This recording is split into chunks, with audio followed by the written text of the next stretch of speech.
Welcome back. I'm here to break down another case where law enforcement meets the legal reality of what officers actually face on the ground. Today, we're looking at a bank fraud incident, and if you've been following the news, you know financial fraud is absolutely surging right now. The DOJ just announced actions against schemes totaling over $340 million. This stuff is everywhere. So what happens when officers get called to a bank because someone's trying to cash a suspicious check?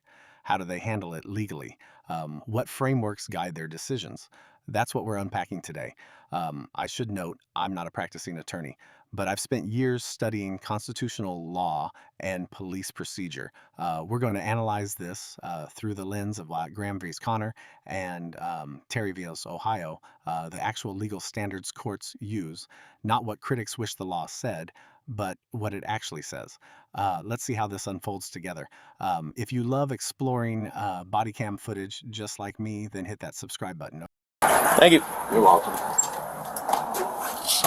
We got it, buddy. Just disclosure. No.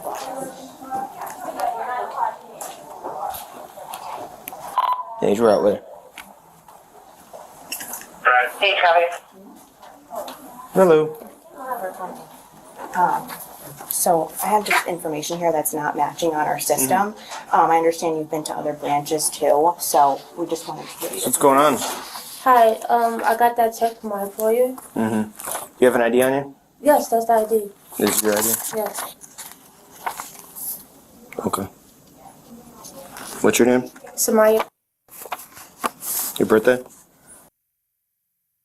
Okay. 287. Do you have a driver's license? Yes, that's my card. Is it in Connecticut or? Huh? Is My it a car's Connecticut? outside. I know. Is it a Connecticut license or is No, it? I'm visiting family. Where are you from? What state? New York. So it's a New York license? Yeah. Okay. Why don't you just hang tight for a second? Well, which car so we can go take a look? A Honda Civic. Okay. What color? White. White. Okay. So you just came to cash a check from your employer? Yeah. Who's your employer? It's a rent check. A rent check? Yes. It's for my rent. Yeah. Who's your employer though? It's a rent check. No, I get that. But you said it's from your employer, right? Yeah. So who's your employer? I don't understand the problem. Well, it sounds like they think you might be trying to pass a bad check. No, So I'm not. okay, so I'm asking who's your employer? Like who It's gave a you the rent check? It's for your rent. Yes. Okay. Do you understand my question? Yes, I feel like I don't know what's going on. So I just told you they called us because they think you're trying to pass a bad check. Okay. So that's what's going on. So I'm just trying to figure out if you're saying it's just for rent and Yeah. everything like that. I'm just asking who's your employer. It's for rent. Go ahead. I know. You didn't hear my, you're not getting my question? Like someone issued it to you, right? Your employer. Yes. So who's your employer? Like what do you do for work? I'm a receptionist Receptionist. Okay. Yes. Where do you work? in New York. Okay. There's no Civics out here in the parking lot if you want her to try again. You drive a different car? No. Okay. So my partner just told me there's not a Civic in the parking lot. I don't understand. You guys are making me like nervous. Okay. Well, it's a simple question. What kind of car did you drive? 287 Rebel. A white Civic car. Okay. So where'd you park it? Behind back? Yes. So again, who is your employer that cut you the check? Samaya. Yeah. Who's your employer? So your friend left you? Roger. here with? I have on the timeline. You want to just tell me what's going on? Obviously, I'm not stupid. You know what I mean? Yeah, I know you're not, I'm not stupid either. Okay. And y'all make me feel uncomfortable. Well, the car that you came in with Roger. just got stopped by the state police trying to leave. You know what I mean? Yeah. Probably because you told them that we were here. So you want to tell me what's going on? Or I'm just going to go off what they said, and that's what, that's going to be that. I'm just trying to give you... You're gonna do what you're gonna do regardless. No. Yes, you are. Okay. So do you want to tell me about the check, or no? Yes, I was issued that check. Okay. By who? Samaya? Yeah. By who? It shouldn't be too hard of a question, right? Yeah, I don't feel like...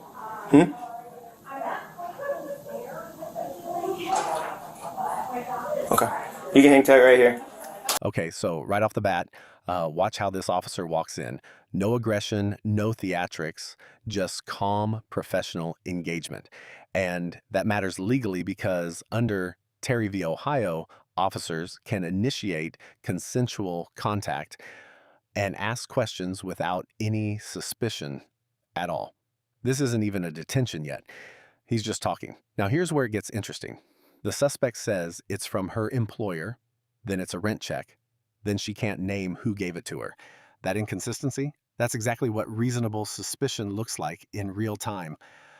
Courts have held repeatedly that evasive answers and internally contradictory statements give officers grounds to continue the investigation.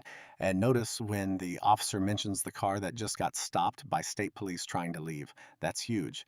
Under the totality of circumstances, analysis from Illinois v. Wardlow, flight or attempted flight is a significant factor in assessing criminal activity. What really strikes me is the patience here. This officer is giving her every opportunity to explain. He's not jumping to conclusions. He's building the picture methodically. That's textbook investigative procedure, and it's exactly what the objective reasonableness standard contemplates. Officers aren't required to accept the first explanation.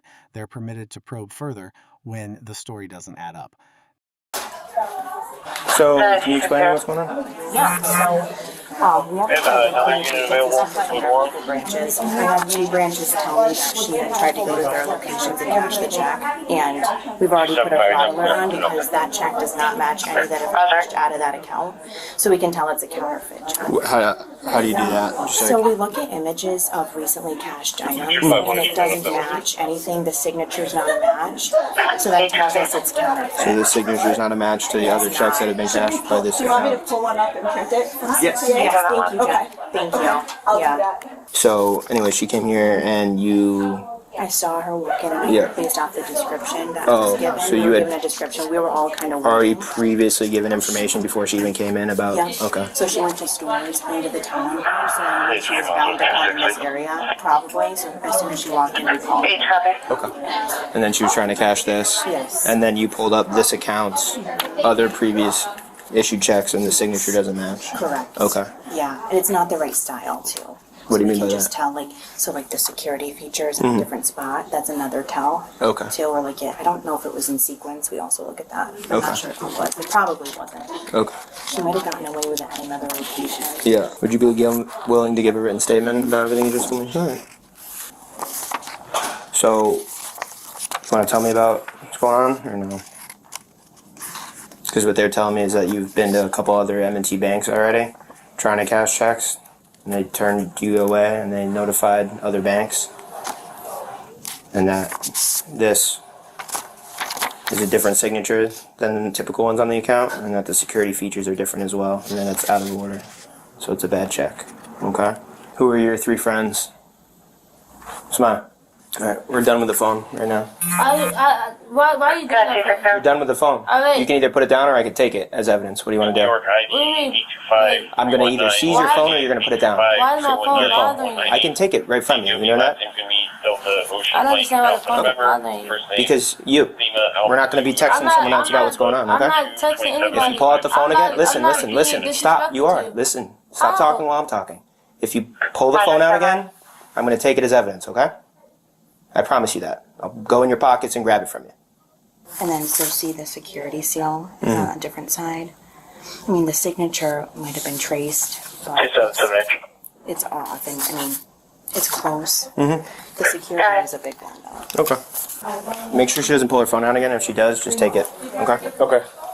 Yes, and it's broken. Do you have anything in your pockets?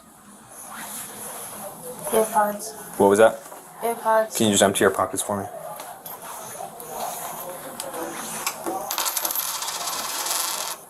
And my phone. Can you put that phone right here? You just stand up for me. I'm just gonna use my flashlight and check, okay? And you have anything on underneath this jacket? Can you just turn and face that way? Okay. I'm just gonna keep this for the time being. We'll get this back to you, okay? I'm gonna see what the investigating officer is gonna do. All right? Just have a You seat for told me me. if I put it away, like, Okay, I'm not going to go through it or anything. I'm just going to see what the investigating officer wants to do with it, okay? If he's going to give it back to you, I don't know what the entirety of the investigation is going to come out to. All right? I'm not going to go through it. I'm going to stand right with you, and I'm going to put it right in my pocket. Good? Why'd you leave her in the bank? No, I was going to use the bathroom. I still have to use the bathroom, like right now. But I had to get gas. Like if you see, my gas is on like 40 miles. I got like 40, 30 miles. Yeah. So I was actually ready to drive home, but she was taking pretty long. But I didn't know why. Yeah. You know, I didn't speak to her. You know, I didn't know why she was taking long. But I didn't think it was a a police issue. You know, so you just left her there because you were gonna go get gas. Yeah, but I was coming right back. You know, she has a phone. You know, like so it's not like I was gonna leave her in Connecticut. You know? Yeah. Now this is where the bank's internal fraud detection becomes legally significant. Did you catch what the teller just explained? The signature doesn't match previous checks on the account, and the security features are in a different position. That's not subjective suspicion, that's documentary evidence of forgery. Here's what most people don't understand about bank fraud investigations. Financial institutions have sophisticated verification protocols, and when those protocols flag irregularities, the bank employees become crucial witnesses. Their observations carry substantial weight in court because they're trained to identify these specific discrepancies. And then there's the phone situation. Watch how the officer handles it. He doesn't immediately seize it. He gives her a clear warning first. Put it down or I can take it as evidence. That's not overreach. Under Kimo v. California, officers conducting a lawful investigation can secure evidence that might be destroyed or used to coordinate with accomplices. She's literally trying to text someone while being questioned about fraud. What really stands out is that the bank had already received alerts from other M&T locations. This wasn't an isolated attempt. Under the qualified immunity doctrine, officers acting on credible institutional reports are well within protected bounds. They're responding to documented patterns, not hunches. I am standing here with you right now. I'm not going to go through your cell phone. I'm just keeping it in my possession for the time being. He told you to do that? He told me that if you take it out, just to take it. But I didn't take it out. Well, I was searching you to make sure you didn't have any other checks or anything on you. Again, I am not. You just checked me just now. I'm not. Again, I'm not going through your phone. This will be his. I left it. I put it away in my pocket. I didn't bring it out. It was on the table right there. Oh, Remember so you you put. tricked me. I didn't trick you. I was just searching you to make sure you didn't have any other fraud checks or anything on you. You tricked me. Okay. You told me if I put it away, I didn't touch it. Okay. I'm not here to trick you. I'm trying to give you. I'm being straight with you. I'm being honest with you. You told me to take it out, and I took it out. Well, I told you to just put everything on the table right there. Yeah, and it was supposed to be a female searching me. You're a male. I didn't. I used my flashlight just to make sure you didn't have You're anything in your still pockets. Okay, that's fine. And I'm allowed to. I didn't use my flashlight though. All right. I'm not trying to give you a hard time. I'm just giving. You just tricked me. You guys just tricked me. Notice the shift in the officer's approach right there. He's explaining every single action before he takes it. I'm not going through your phone. I'm just using my flashlight. This is textbook investigative transparency, and it matters legally. Here's the tactical reality most critics miss. When an officer announces what they're doing and why they're doing it, that's not just courtesy. That creates a documented record of consent and cooperation that becomes crucial if this case goes to court. Under the Fourth Amendment's reasonableness analysis, courts look at whether officers provided warnings and explanations before taking actions. And watch her demeanor. She's acknowledging his statements. I know. Okay. Those verbal affirmations can constitute implied consent to the search under established case law. The officer is building a legally airtight foundation while simultaneously managing a suspect who could become uncooperative at any moment. What fascinates me is the 3-month timeline she mentions. That's significant because sophisticated check fraud operations often build relationships over similar periods before attempting larger transactions. We saw just last month in Niantic, Connecticut, 3 individuals arrested for opening fraudulent accounts as part of a larger criminal enterprise. These aren't spontaneous crimes, they're calculated operations. So you don't know that you were at like 3 different banks today? You don't know why you guys were leaving with your friend still in the bank? Okay. Like I said before, I only know Ricky. Ricky asked me to come along on a road trip. Ricky's this guy? Right. Okay. I just found out his real name today. Okay. Yeah. So a bunch of blank paper. Yeah. printed checks, all the same, unfilled out, with the same signature. And then they got a bunch of ripped checks. So you also have like the Clorox and stuff too to wash checks back here. Can you stand up for him? Alright. Just turn around. You're just being detained right now, okay?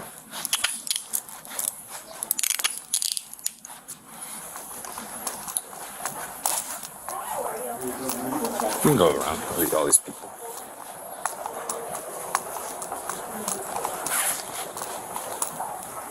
We will be back in momentarily for like statements and stuff.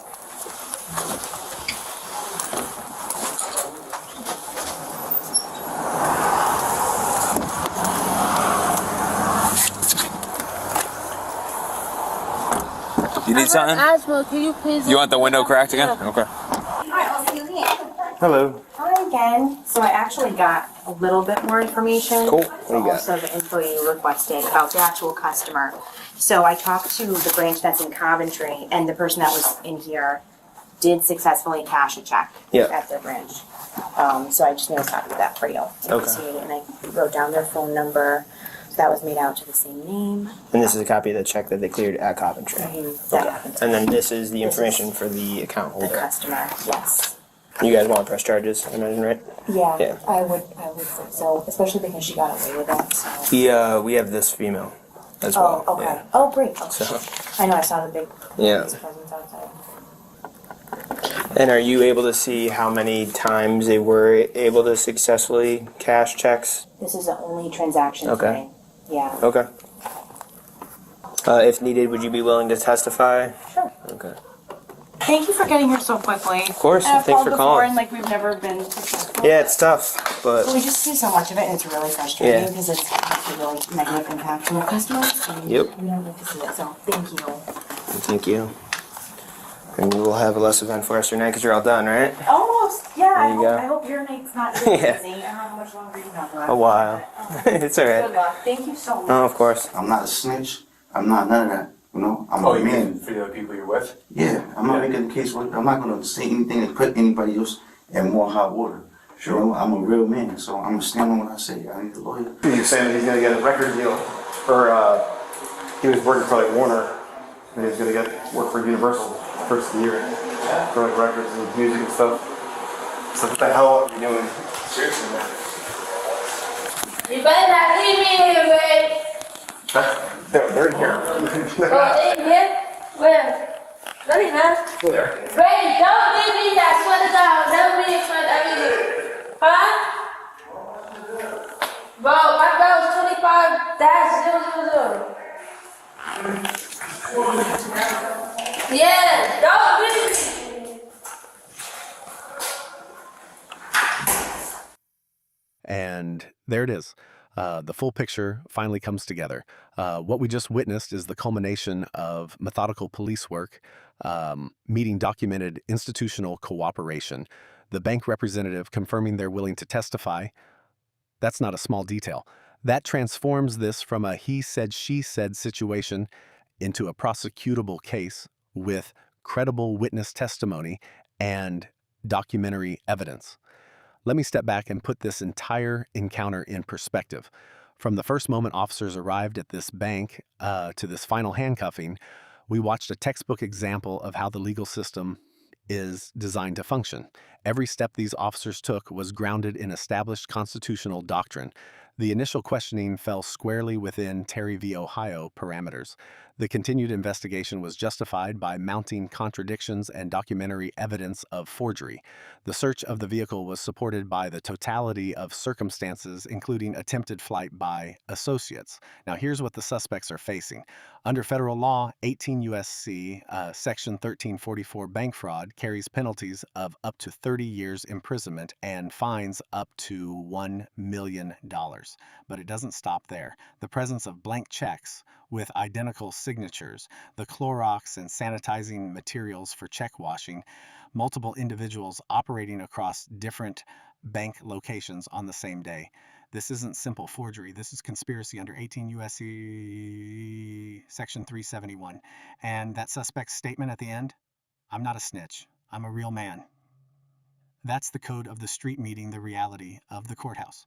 Courts don't care about street credibility. What matters is the evidence, and these officers have built an overwhelming case. I should note I'm not a practicing attorney, but from what I understand about how these prosecutions typically proceed, that bank employees' willingness to testify is devastating for the defense. Institutional witnesses with documented fraud protocols carry substantial weight with juries.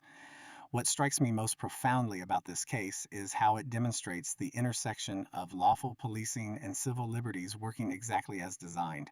These suspects were not roughed up, they were not denied their rights, they were questioned methodically, and their own contradictions and the documentary evidence sealed their fate.